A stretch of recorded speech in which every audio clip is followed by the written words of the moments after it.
कहते हैं प्रतिभा किसी प्रचार की मोहताज नहीं होती। आपके अच्छे कर्मों की खुशबू अपने आप ही समाज में आपका ओहदा बढ़ा देती है। हम बात कर रहे हैं ऐसे ही खास शख्सियत की जिनका नाम है डॉक्टर रौनक जमाल साहब।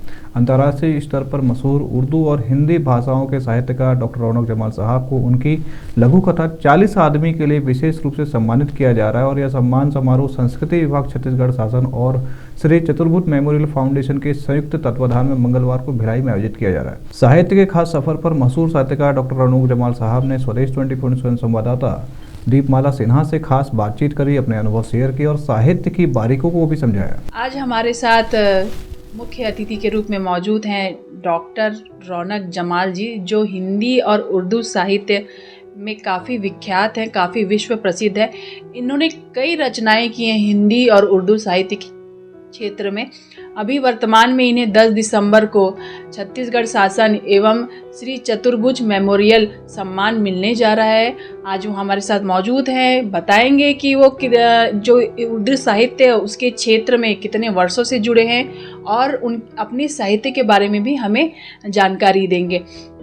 रौनक जमाल जी, आपका हमारे चैनल में बहुत बहुत स्वागत है। बहुत बहुत धन्यवाद मैडम।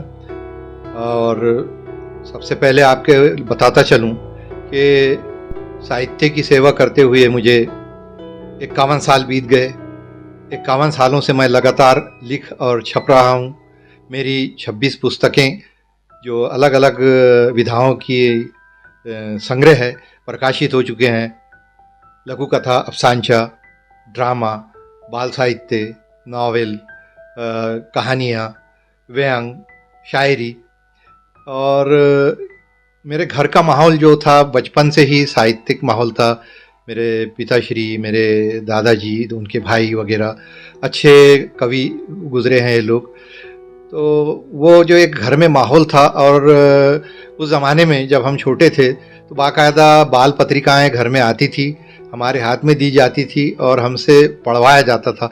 उससे एक फ़ायदा ये हुआ कि उर्दू का जो शब्द है उनका कोश बढ़ा, तलफ़ुज़ जो है हमारा प्रोनाउंसिएशंस वो दुरुस्त हुआ। और धीरे धीरे पढ़ते ये लगा कि ये जो मैं पढ़ रहा हूँ इसको तो मैं भी लिख सकता हूँ। मैंने कोशिश किया और लिखने लगा। इब्तिदा में तो लिखे और उठा के रख दिए, लिखे और उठा के रख दिए, क्योंकि ऐसा इसमें कोई उस्ताद वगैरह भी नहीं था। और घर के बड़ों को जब बताता था, चाहे वो मेरे पिताजी हो, दादाजी हो, तो बोलते थे अभी पढ़ो, ये काम में मत पढ़ो, अभी इसमें अभी तुम्हारा काम नहीं, पहले पढ़ाई करो। बहरहाल जब मैं 1968 में 8th क्लास में था तो मेरे एक टीचर थे जिनकी मुझे आज अभी आपके इस प्रश्न की वजह से याद आ रही है, सैयद जाकिर अली। उन्होंने कहा कि बेटा रौनक, तुम एक नाटक लिखो 15 अगस्त पे और उसको करो, तुम्हारी को जो भी मदद करना रहेगी मैं करूँगा। मैंने एक नाटक लिखा, उन्होंने उसको थोड़ा सा ठीक ठाक करके दिया। मुख्य भूमिका मैंने की, अपने साथियों के साथ उसमें 4-5 लड़कों को मैंने काम करवाया। और वो जब सुबह 15 अगस्त की मॉर्निंग में फ्लैग होस्टिंग के बाद, झंडा फहराने के बाद वो ड्रामा हुआ, इतना पसंद किया गया, इतना पसंद किया कि उसमें जो मुख्य अतिथि और अध्यक्ष थे हमारे सरपंच उस ज़माने के कोल्हापुर के और सरकारी दवाखाने के डॉक्टर गायकवाड़ जी, उन्होंने बुलाया कि वो लड़के को बुलाओ। और मुझे हमारे हेडमास्टर ने आवाज़ दिया, बेटा इधर आओ, और मेरा उनसे इंट्रोडक्शन कराया गया। और दोनों ने मुझे 2-2 रुपये पुरस्कार के रूप में दिए, जो मेरे साहित्यिक जीवन का पहला पुरस्कार था। उसके बाद फिर मैंने पीछे पलट के नहीं देखा, लिखना शुरू किया। और जब मैं 8th क्लास पास करके 9th क्लास के लिए अमरावती आया तो मल्टीपर्पज़ स्कूल, उसका लाइब्रेरी और वहाँ का वातावरण, साहित्यिक वातावरण, पुस्तकों की दुकानें, और घर में जो बंदिशें कोल्हापुर में थी वो सब दूर हो गई थी, क्योंकि वहाँ मैं अकेला रहता था, अकेला पढ़ता था।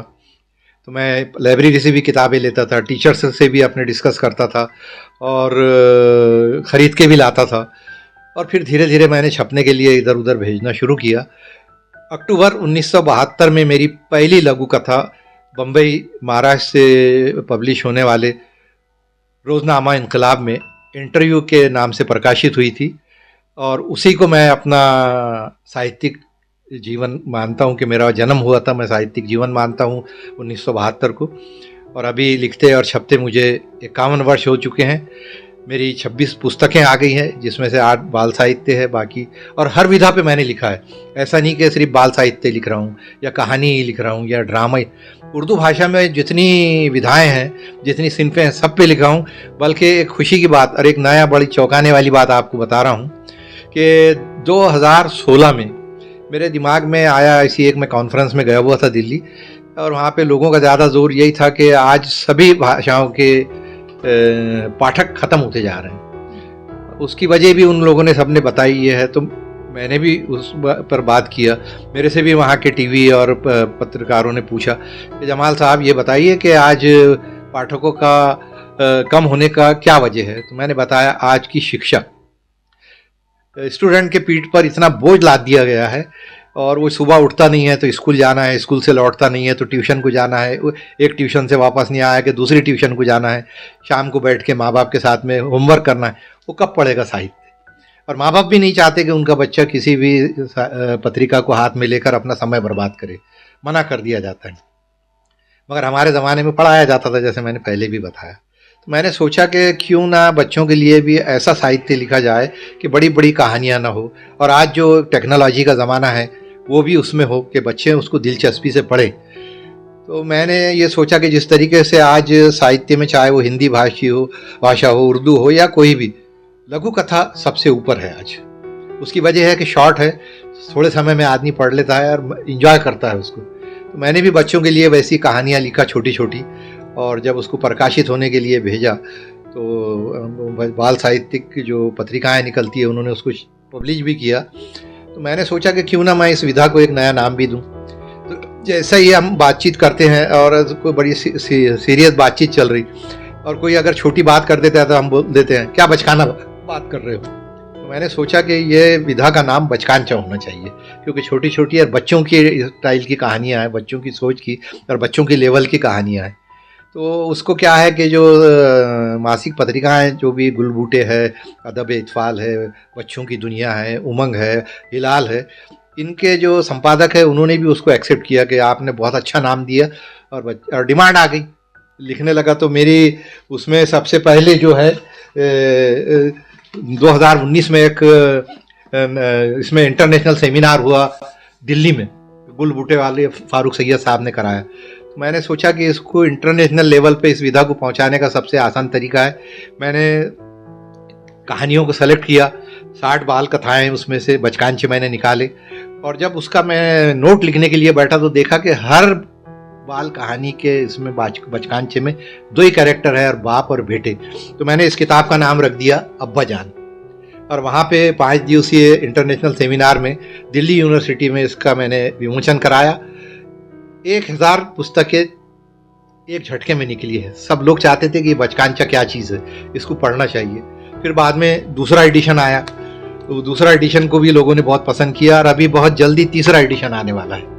तो अच्छी डिमांड है, बचकांचों को लोग पसंद कर रहे हैं और पढ़ भी रहे हैं। इस तरीके से मैंने फिर जब लिखना शुरू किया तो ये 40 आदमी, जिस पर मुझे अभी ये अवार्ड मिलने जा रहा है, ये 40 लघु कथाएं हैं, और हर इसका जो शीर्षक है, बीमार आदमी, अच्छा आदमी, शायर आदमी, गद्दार आदमी, लच्चर आदमी, होशियार आदमी, बेवकूफ़ आदमी, बेजार आदमी, तो ऐसे 40 आदमी इसमें है। तो मुझे ये जब अच्छा लगा तो मैंने इसका नाम ही 40 आदमी रख दिया, और इसके नोट में मैंने लिखा है कि 40 की बजाय मैं 50 भी लिख सकता था, 60 भी, लेकिन जब मैं नोट लिखने बैठा और इसको बनाने लगा, इस पुस्तक को, तो मेरे दिमाग में अली बाबा 40 चोर आए। तो मैं लघु कथा का अली बाबा बन के मैंने 40 चोरों को, 40 आदमियों को इस पुस्तक में लाया है। उसी तरीके से ये मेरी एक लघु कथा का ही संग्रह है, लक्ष्मण की आँखें। इसमें 101 कहानियाँ हैं। ये एक है पिंजरे का आदमी, इसमें भी 111 लघु कथाएँ हैं। ये है और अबाबिलें शर्मा गई। कुरान शरीफ में एक आयत है, अलम तरा कई फ़फ़अल रब्बुका बिअस्हाबिल फ़ील, उसमें अबाबिलों का जिक्र है। तो इसमें भी जो एक कहानी है और अबाबिलें शर्मा गई, वो कहानी से बहुत मुतासिर हूँ मैं कुरान शरीफ की, इसलिए मैंने इस पुस्तक का नाम भी और अबाबिलें शर्मा गई लिखा। ये एक और लघु कथा का ही संग्रह है, अधूरा आदमी। और उसके बाद में फिर जो बड़ी और लंबी कहानियाँ हैं, ये फूल खिलने दो। उसी तरीके से ड्रामे, ये गूंज, और आपके ये भी लघु कथा संग्रह है, ये देवनागरी में भी है, उर्दू में भी है, जहरीले आदमी। और कोरोना में भी मैंने हर प्रकार की विधा पे जितनी विधाएं हैं उर्दू में, ड्रामा, कहानी, लघु कथा, बाल साहित्य, सब में लिखा और इसका मैंने नाम रखा पुस्तक का कोरोना के रंग, और इसको प्रकाशित कर दिया। और ये मेरा जीवन का सबसे पहला संग्रह है लघु कथाओं का, कत्ल का मौसम। इसका 1982 में विमोचन हुआ था अमरावती में। वहाँ के जो हमारे शिक्षा मंत्री थे दिग्विजय सिंह जी, उन्होंने इसको किया था। वो मेरे कॉलेज में प्रोफेसर भी थे, तो उनके कर कमलों से मैंने इसका करवाया था।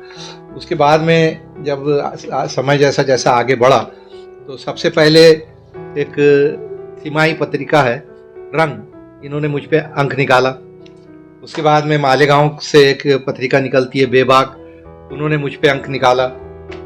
और एक बहुत ही मशहूर उप महाद्वीप का पत्रिका है शायर, 93 वर्ष इसको हो गए हैं निकलते हुए, और इसके जो संपादक है इफ्तिखार इमाम साहब, वो मेरी लघु कथाओं से बहुत मुतासिर थे, तो उन्होंने मुझ पे ये स्पेशल अंक निकाला।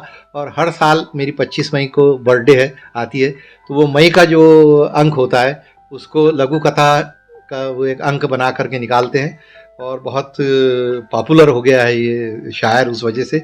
और अभी हाल ही में 25 मई को मेरी 70वीं सालगिरह थी, तो मैंने 70वीं सालगिरह अपनी और लिखते पढ़ने की मेरी जो साहित्यिक सालगिरह है वो 51वीं थी, तो मैंने बहुत धूमधाम से गार्नेट इन होटल में मनाया, आप लोग भी थे। तो ये एक तिमाही पत्रिका है, पूना से निकलती है, अजबाक।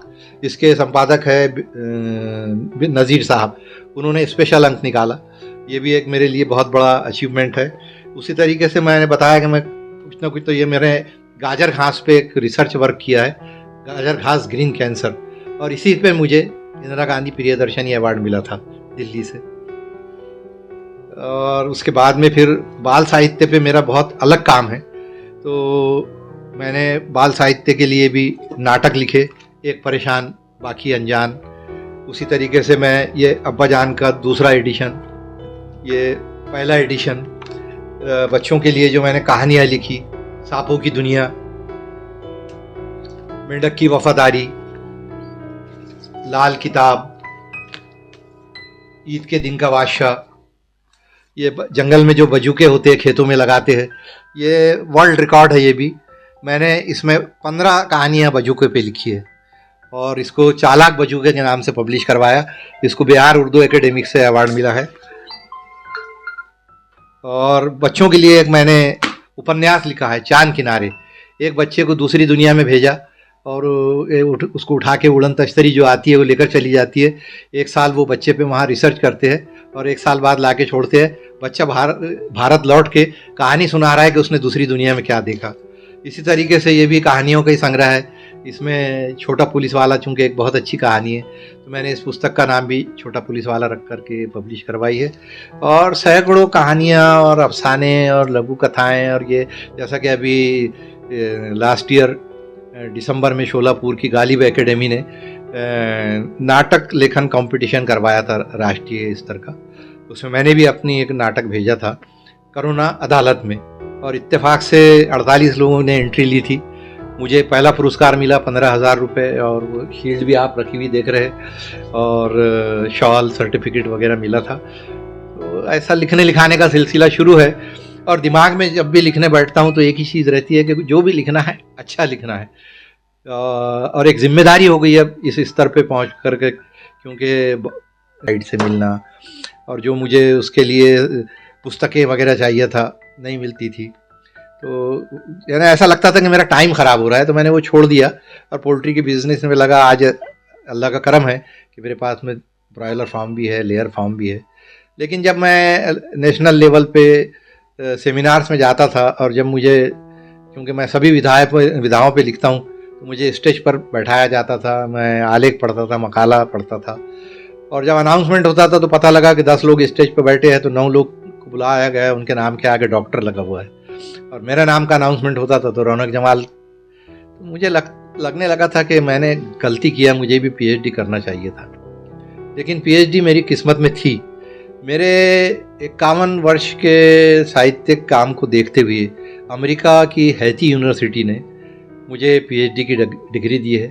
अमरावती यूनिवर्सिटी के कान्वोकेशन में मुझे ये डिग्री 2023 में मिली और आज मैं फ़ख्र से अपने नाम के आगे डॉक्टर लगाता हूँ। लोग मुझे डॉक्टर कह के कॉल करते हैं तो अच्छा लगता है। एक मेरी जो दिली आरज़ू थी वो पूरी हो गई, तो ये सबसे बड़ा सम्मान है। उसके बाद जो मेरे लिए एक बड़ा सम्मान है वो जो हमारा 1 नवंबर को छत्तीसगढ़ की स्थापना हुई थी और 37 अवार्ड दिए जाते हैं और उसमें एक उर्दू भाषा की सेवा के लिए भी अवार्ड है, हसन अली ढाला सम्मान, उसमें 2 लाख रुपए भी मिलते हैं, वो भी मुझे मिल चुका है।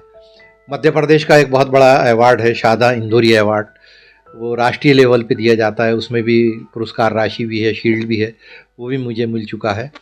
और मेरी 7 पुस्तकों को बिहार, बंगाल, उत्तर प्रदेश, महाराष्ट्र, कर्नाटका और से अवार्ड मिल चुके हैं। ये सभी अवार्ड बहुत इम्पोर्टेंट है और मेरे लिए बताते हुए भी मुझे यानी बहुत हर्ष हो रहा है और मैं फ़ख्र महसूस करता हूँ, क्योंकि मैं भारत में मैं इकलौता ऐसा साहित्यकार हूँ जिसको के 7 एकेडमिक से अलग अलग 7 अवार्ड मिल चुके हैं।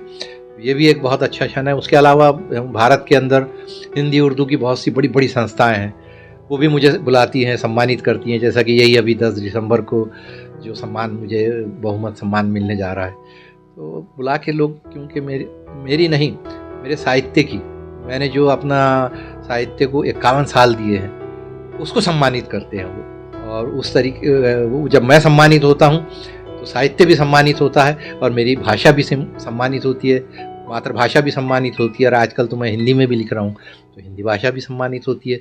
इससे बढ़कर एक साहित्यकार को और क्या चाहिए। मेरे लिए ये बातें, यानी मैं अपने आप को ऐसा समझता हूँ कि मेरे पास शब्द नहीं है कि मैं उस खुशी को, उन पलों को और उन बातों को जो मेरे मन में है बयान कर सकूँ।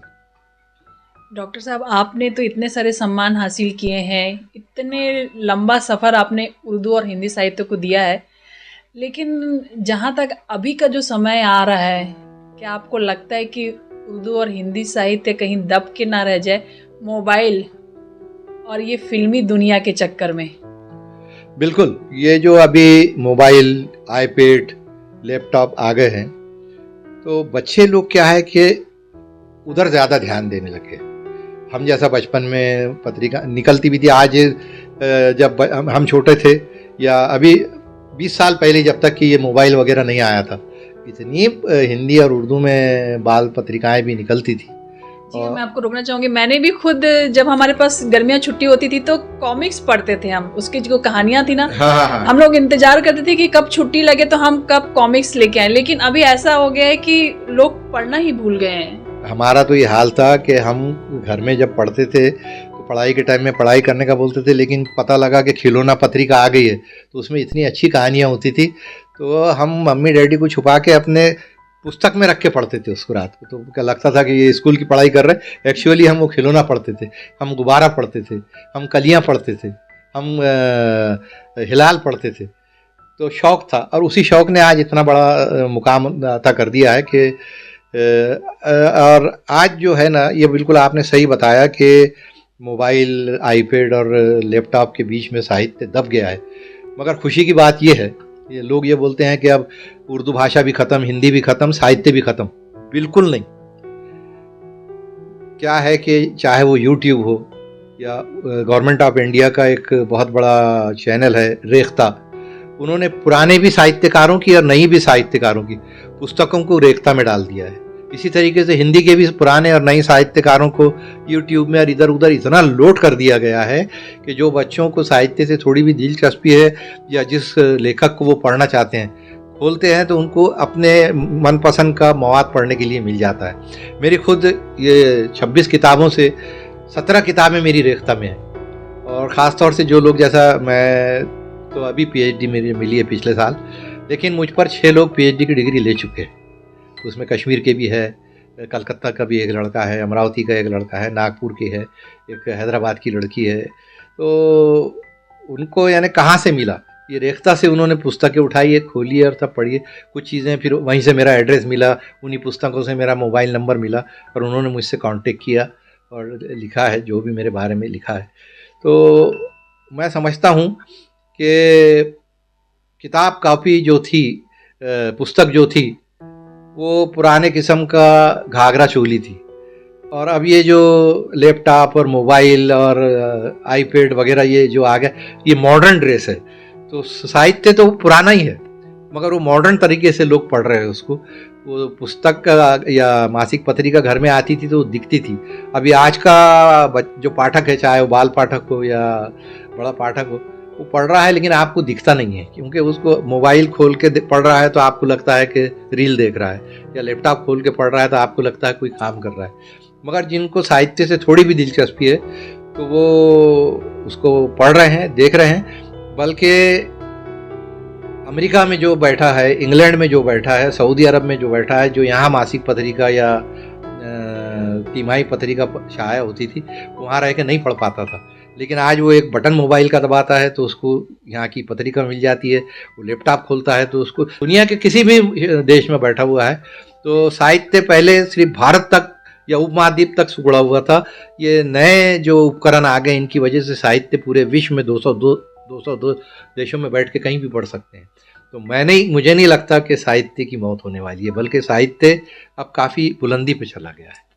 एक सवाल और पूछना चाहूँगी, आपने इतनी उपलब्धियां हासिल की है, सम्मान किया है, प्राप्त भी किया है, आपने आर्थिक स्थिति सुधारने के लिए आपने फार्म हाउस, मुर्गी के फार्म हाउस भी चला रहे हैं साथ में, तो आपने साहित्य को साथ में लेके चला है। लेकिन कुछ साहित्यकार जो ऐसे होते हैं जो आर्थिक तंगी से गुजर रहे हैं, साहित्यकारों को उतना सम्मान तो मिलता है लेकिन आर्थिक स्थिति उनकी सुधर नहीं पाती, ऐसे साहित्यकार नीचे दब के रह जाते हैं, उनके लिए आगे आप क्या कुछ करना चाहेंगे? ये बड़ी एक विडंबना है कि 99% जो अच्छे कवि और साहित्यकार हैं वो बेचारे मुआशी तौर पे, इकोनॉमिकल तौर पे ना बहुत दबे हुए हैं बेचारे। ये मेरा क्या है कि मेरा ख़ानदानी बैकग्राउंड जो है, मैंने आपको बताया बातचीत में अभी कि मैं नवाब फैमिली से बिलोंग करता हूँ। मेरे पास सरमाया था तो मैंने वहाँ से यहाँ आके इतना बड़ा कारोबार कर लिया अमरावती से, क्योंकि उस वक्त जब मैंने पोल्ट्री में आने का मन बनाया तो महाराष्ट्र में पोल्ट्री डेवलप नहीं हुई थी और यहाँ छत्तीसगढ़ में डेवलप हो रही थी।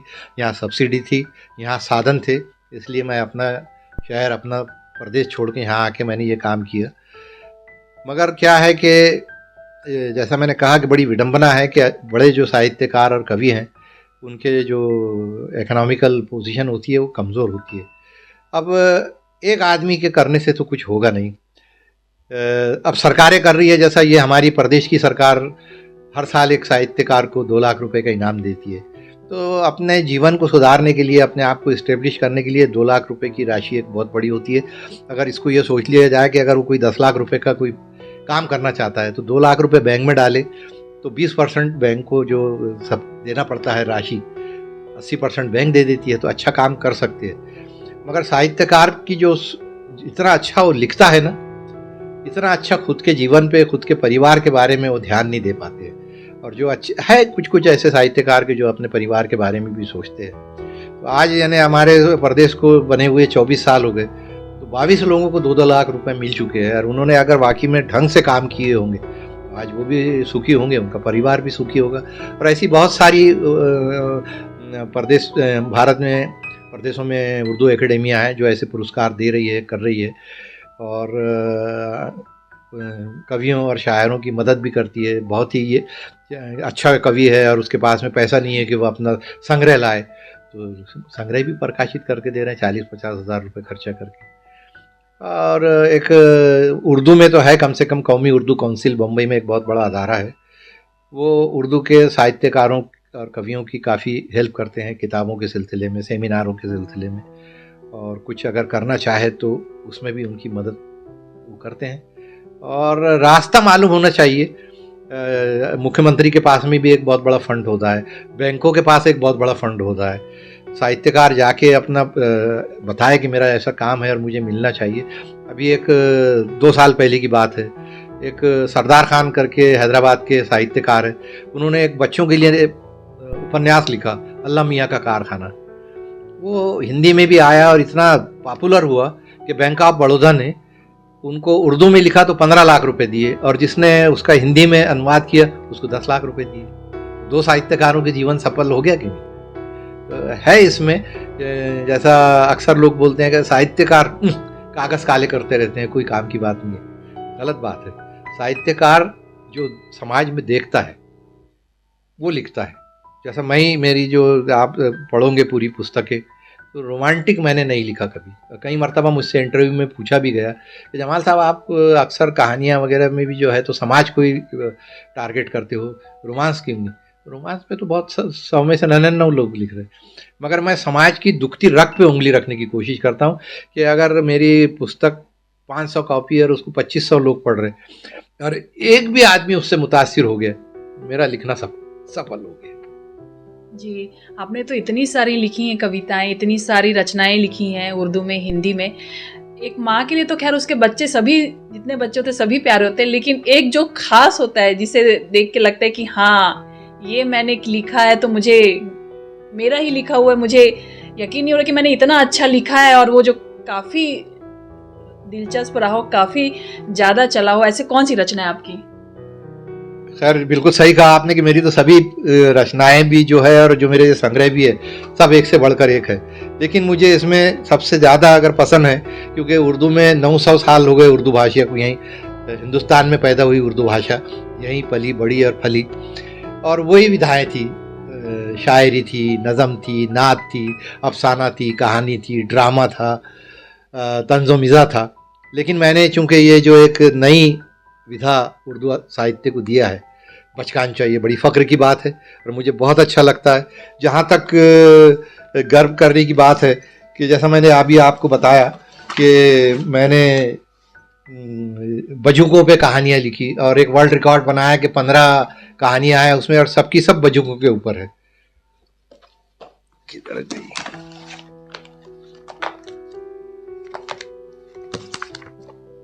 ये देखिए, ये चालाक बजुके, यानी इसमें ऐसा, इनके शीर्षक भी मैं आपको बताता चलूँ, बहुत आपको हैरत होंगी। सरहद पर खड़ा बजूका, जेंटलमैन बजूका, ईमानदार बजूका।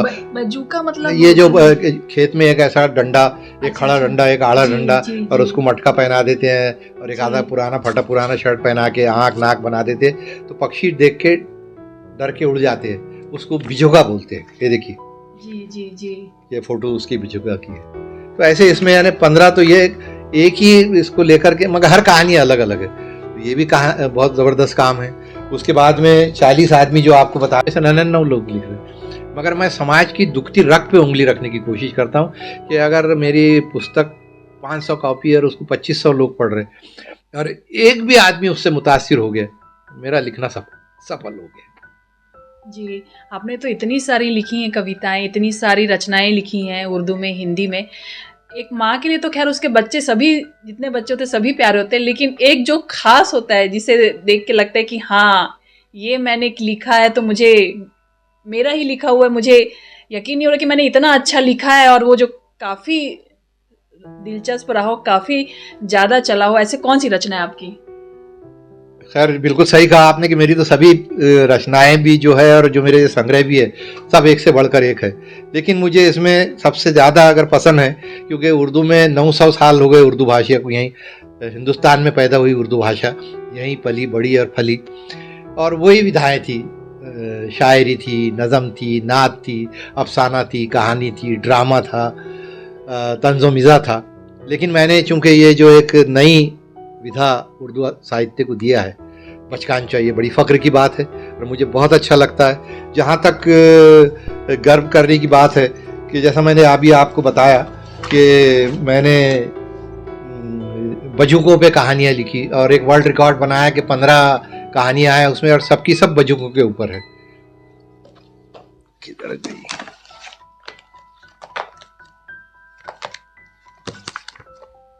ये देखिए, ये चालाक बजूके, यानी इसमें ऐसा, इनके शीर्षक भी मैं आपको बताता चलूँ, बहुत आपको हैरत होंगी। सरहद पर खड़ा बजूका, जेंटलमैन बजूका, ईमानदार बजूका। बजूका मतलब ये जो खेत में एक ऐसा डंडा, एक खड़ा डंडा, एक आड़ा डंडा, और उसको मटका पहना देते हैं और एक आधा पुराना फटा पुराना शर्ट पहना के आँख नाक बना देते हैं, तो पक्षी देख के डर के उड़ जाते हैं, उसको बिजोगा बोलते हैं। ये देखिए, जी जी जी, ये फोटो उसकी बिजोगा की है। तो ऐसे इसमें यानी 15 तो ये एक ही इसको लेकर के, मगर हर कहानी अलग अलग है, तो ये भी बहुत ज़बरदस्त काम है। उसके बाद में 40 आदमी जो आपको बताया मैंने, हर इसमें इसका जो शीर्षक है, आदमी सब में शामिल है। बेकार आदमी, बेकसूर आदमी, आवारा आदमी, मनुष्य आदमी, बेफिक्र आदमी, इज्जतदार आदमी, असली आदमी, नकली आदमी, ऐसे 40 आदमी हैं। तो ये सारे काम जो है ना, अपने मुंह से बोलकर नहीं, इसको जब दूसरे लोग पढ़ रहे, पाठक पढ़ रहे या कोई लिखने वाला इस पर लिख रहा, तब मज़ा आता है कि अमन ने कुछ काम किया है। और बहुत लिखा जा रहा है, बहुत डिमांड है कि ये वही 40, हर आदमी को ये एक उत्सुकता है कि ये 40 आदमी है क्या। ये बजू, जैसा आपने भी पूछा, ये बिजू का है क्या, है ना। और ये अब्बा जान जो है, जो बचकांचा, लोग क्वेश्चन करते हैं इसके ऊपर। और इसमें यानी रिसर्च स्कॉलर जो भी आते हैं, 3 एडिशन इसके यानी आ गए, 2 तो मेरे हाथ में है, ये पहला एडिशन, ये दूसरा एडिशन, और तीसरा आ रहा है। उसका मैंने भी फिर से कलर बदल दिया है कि लोगों के लगे एडिशन कलर देख के पहचान ले। तो काम तो बोलता है, बस उसको करना चाहिए। और मैं जो भी लिखता हूँ तो मैं इसको इबादत समझता हूँ।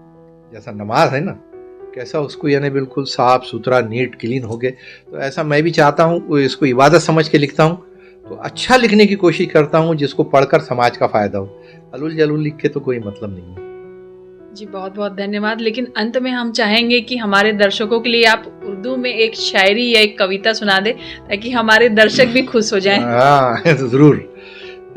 अर्ज़ किया है कि अर्ज़ है कलाम से पहले, मुस्कुरा दो सलाम से पहले, बस इतनी सी दुआ दे दीजिए, थक न जाऊं मुकाम से पहले, थक न जाऊं मुकाम से पहले। धन्यवाद जी बहुत बहुत धन्यवाद। ये थे हमारे साथ उर्दू और हिंदी साहित्य के विश्वविख्यात साहित्यकार। इनसे बातचीत करके और इन्हें सुन के बहुत अच्छा लगा। और इन्होंने हिंदी और उर्दू साहित्य के क्षेत्र में बहुत कार्य किया। और उन्होंने बताया कि साहित्यकार को शासन की तरफ से बहुत सारी सुविधाएं दे रही है। अभी उर्दू और हिंदी साहित्य अभी भी जिंदा है। साहित्यकार अभी भी बहुत सारे ऐसे हैं जो इन्हें आगे लेके जा रहे हैं।